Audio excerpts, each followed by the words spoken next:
Hey everyone, this is Dr. Rave here. This is my first video recording, so please bear with me. I'm hoping it'll get better with age.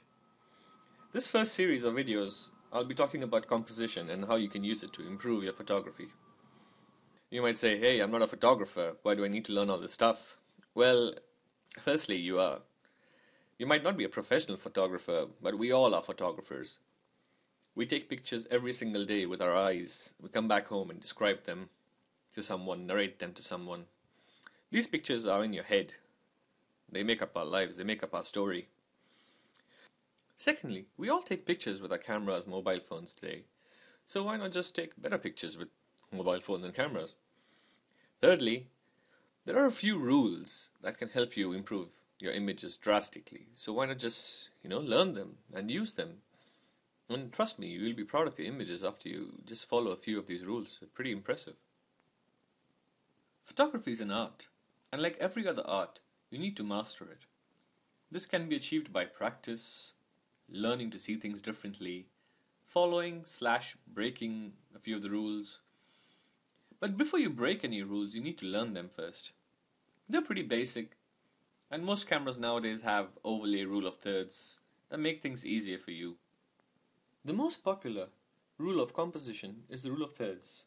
But before we look at that, let's just imagine that you're walking down the street and you see a road sign, let's say an airport. You pick up your camera, you frame your shot, and you click. At the same time, a photographer is standing right next to you and he takes a picture.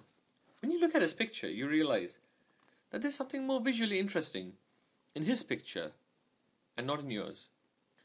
That's because he followed the rule of thirds while taking the image. The rule of thirds goes way back when Greek artists discovered it, and it has since been used in painting, design, as well as photography. The basic principle behind the rule of thirds is to imagine 4 lines that divide your image into thirds, 2 horizontal and 2 vertical. Now what most people do when taking a picture is put the subject right in the middle. The rule of thirds states otherwise. With this grid in mind, the rule of thirds identifies 4 intersecting points which you should consider placing your subject when you frame your picture. The theory behind this is that the human mind sees the image to be more balanced and can interact with it more naturally if the subject is placed on one of these intersection points. Placing your subject off-center creates additional visual interest.